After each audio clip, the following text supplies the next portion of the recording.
Radio André Berkoff. Ça balance pas mal. Berkoff dans tous ses états, ça balance pas mal sur Sud Radio. Le problème, c'est, au fond, c'est où va l'argent, comment il est employé. Et c'est un vrai problème, parce qu'on remarque, par exemple, voilà, que la France, vous savez, 3 000 milliards d'euros de dette, on voit ce qui se passe avec les retraites, comment faire augmenter les cotisations, reculer l'âge de la retraite, très bien tout ça. Mais pourquoi ne pas parler de la retraite par capitalisation, après tout? Il n'y a pas de sujet tabou. On devrait parler de tout cela sans se faire tout de suite étiqueter gauche, droite, réactionnaire ou tout ça.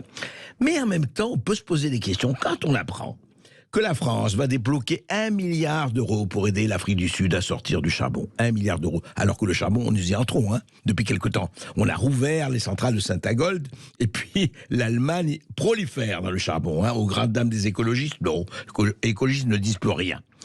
Et on va donner 15 millions pour l'érosion côtière qui menace le Sénégal. Très bien. 2 milliards pour le TGV marocain. Et je ne parlerai pas de l'Ukraine, 18 milliards pour l'Ukraine. Bon, très très bien, pourquoi pas. Mais en même temps, et oui, j'emploie le mot en même temps qui est devenu un mantra national, eh bien, on n'a rien fait pour empêcher le rachat de l'entreprise française hautement stratégique Excelia, très importante pour les armements, pour un certain nombre de choses, par l'américain HEICO.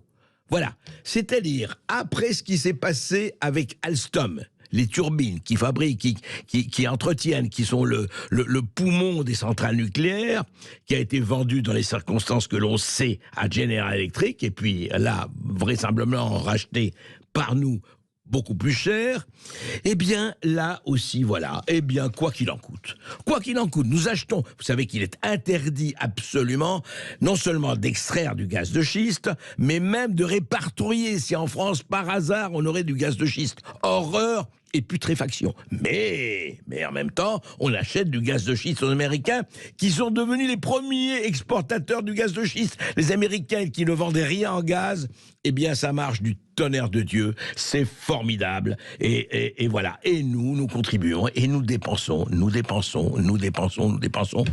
Peut-être qu'il serait temps, de s'occuper des sujets de ce pays, si on ne veut pas, comme disait un certain grand chroniqueur, que les 67 millions de sujets français ne deviennent pas tous des sujets de mécontentement.